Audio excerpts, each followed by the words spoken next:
Yeah, I think the fuse is lit. I've said for years I thought that uh, silver would be the fuse on gold, and it's looking pretty squeezy right now. When I say squeezy, from the short squeeze standpoint, we've been in a supply deficit for 5 years, and that's only broadening. It's not coming back to balance. And the only thing really that can balance the supply deficit out are higher prices. Bill, thank you so much for coming in, parachuting in at a very appropriate moment, I think.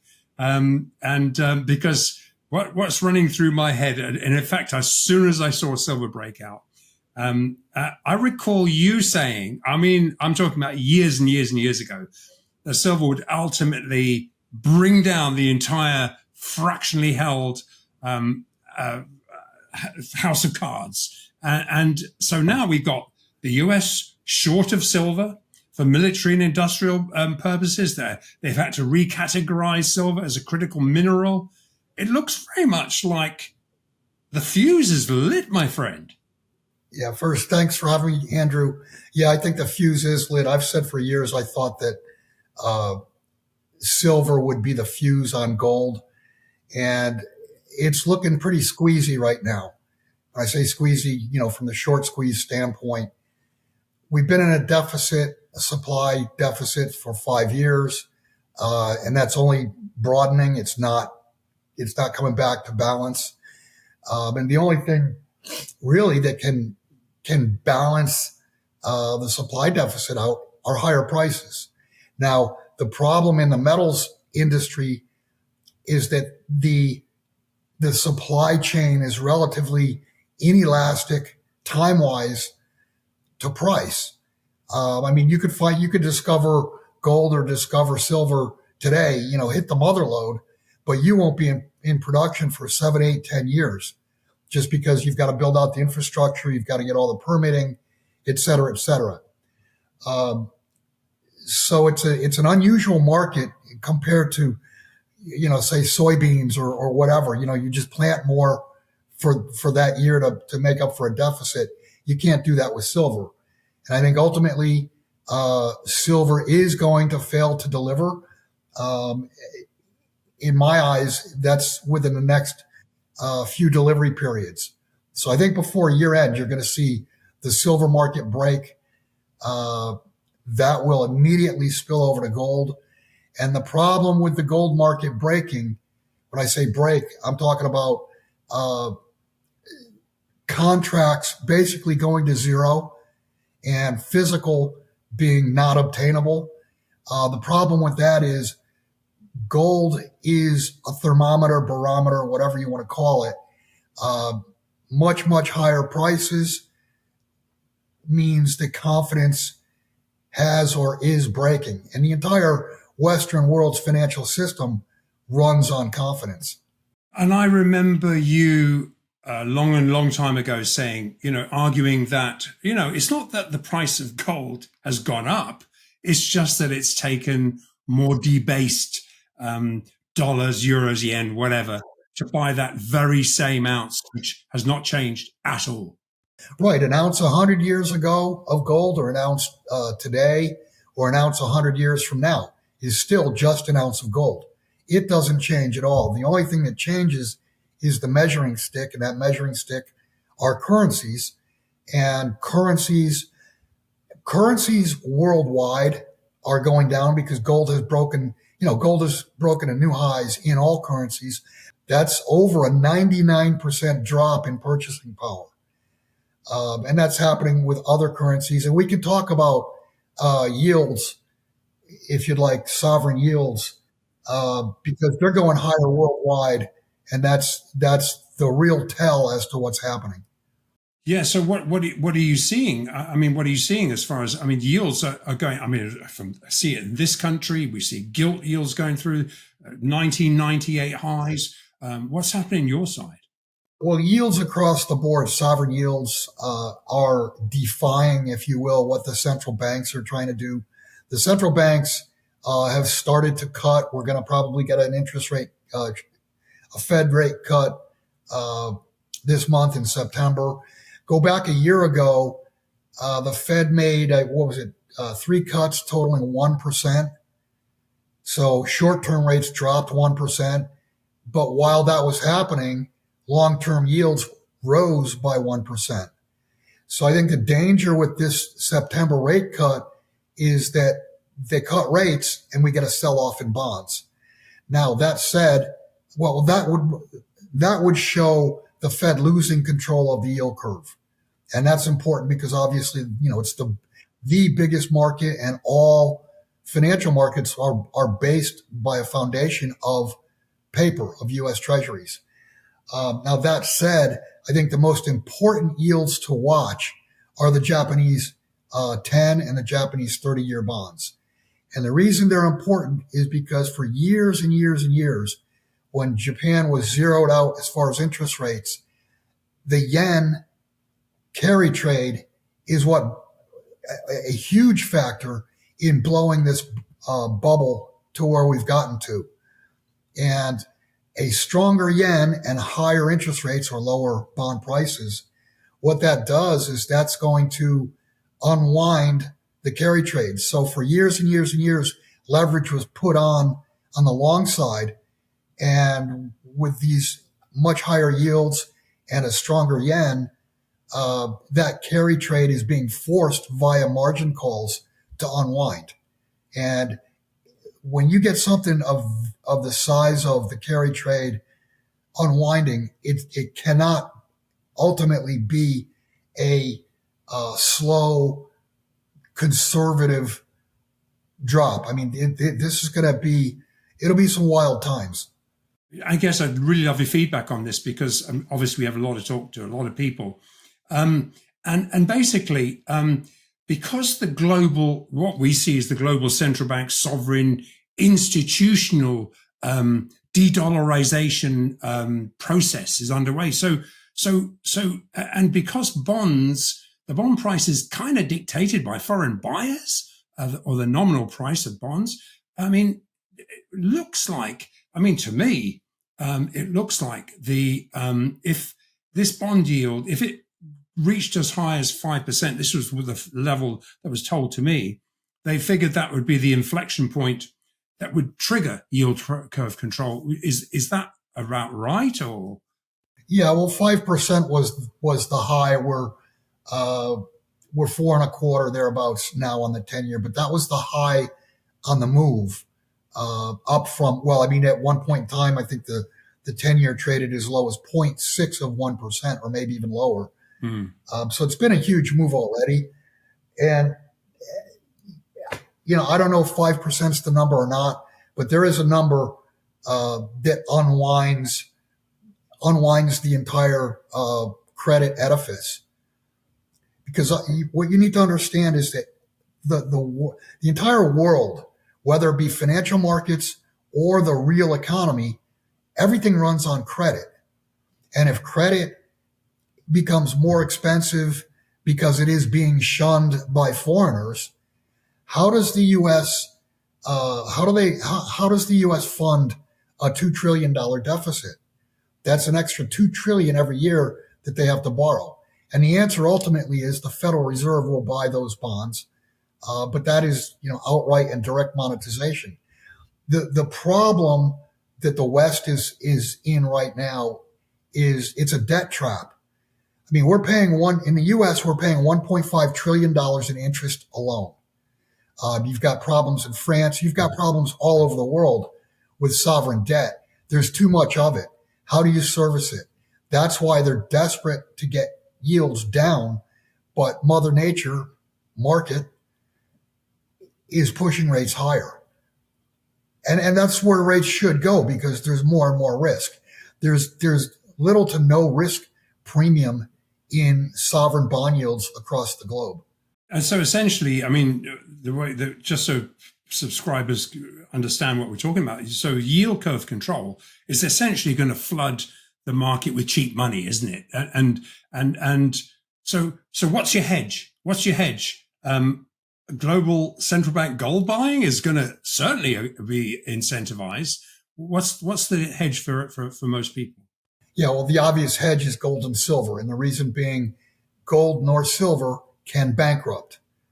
They are money themselves. They cannot bankrupt in a world that is bankrupting. Absolutely. And I think if we can revert back to silver for a minute, because what we're seeing here is a huge, long-awaited breakout. And I mean, obviously, we all know that China has been in the driver's seat for a long time, and they've been playing the arbitrage trade and, being in control of the physical side of the market. They could arbitrage the paper side. But essentially, what we're hearing is, hey, gloves are off now.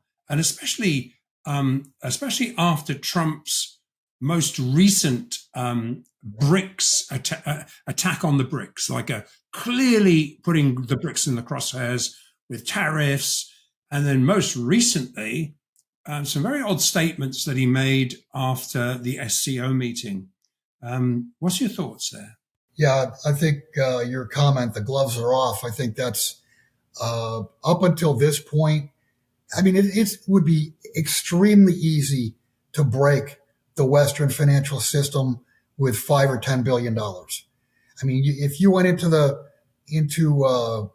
COMEX and LBMA and said, "Here's $10 billion, I want metal," it'd be over.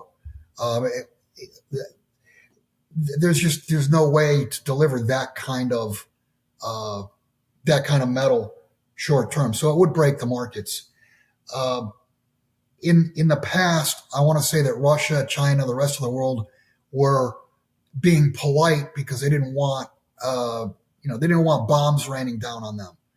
One of the big things, the reason the dollar has been the reserve currency for so long, is the U.S. military. Basically, we forced the world with threat of the U.S. military. If you don't use dollars, I mean, look at Saddam Hussein. Look at Gaddafi. They both talked about, 15, 20 years ago about doing a gold-backed currency. And what happened? They were killed. Mm. In the past, countries have seen, those two examples, Gaddafi and Saddam Hussein. They saw those examples and said, well, yeah, we'll just buy it quietly. And now that the war of words is on, it would not surprise me to see either a country or countries together step up. And the Achilles heel to the Western system is the fractional reserve nature of the entire system. But the way to expose that is just create a failure to deliver in either silver or gold, and it'll be both within 24 hours. If either goes, the other's going to go within virtually immediately. So they're at the point now, like you said, the gloves are off, and money is just flowing into, whether it be the physical metal itself or even the leveraged contracts in the West. You're seeing foreign nations buy those. And I think most recently, and I know we're recording this on the 3rd of September, so it's not really a time-sensitive thing we're talking about here, but essentially what just happened, and I don't think this is clearly not going to change, is that it's quite clear from Trump's comments that the SCO meeting between these major hubs that you're talking about, and military powers as well, really ruffled the White House's feathers here. And they're not handling it very well, because basically, I guess really, I mean, maybe I'm naive to think, wouldn't it be better to have a multipolar world where you take all the barriers down? But I guess US dollar hegemony is the problem here, is it? Well, that's the problem that the rest of the world sees. The rest of the world wants to get out from under Uncle Sam's boot, if you will, by using dollars. They don't want to use dollars, and they'd prefer not to be in the SWIFT system. I mean, ask Vladimir Putin. The U.S., the West, stole 300 billion plus of U.S. treasuries going back to, 2023, October 2023. And you can look at a gold chart The following day after that news came out, the price of gold started going higher. It's been like a tractor in first gear. The pullbacks, or what used to be smashes, have been very, very shallow. And here we are, we're breaking out, we're new highs on all-time highs on gold, 14, 15-year highs on silver. We're entering a new phase right now. And I think that new phase coincides with the Western bond market.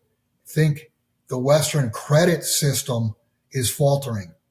And it just makes sense. If the credit system's faltering and everything is based on credit, you want to move your assets into something that cannot bankrupt. And that's gold and silver by definition. Yeah, and you'd mentioned freezing the Russian assets and how obvious that inflection point was. And that was pretty shortly followed in November of that 2022 by the Bank of International Settlements squaring all the remaining of their 500 tons of swaps, leases, derivatives, and clearly revaluing gold as a first-year high-quality liquid asset on the 1st of January. But the funny thing is, and I was just looking at Goldman, Financial Times, I think today, on the 2nd or the 3rd today, they published something from Goldman's desk. And Goldman says, hey,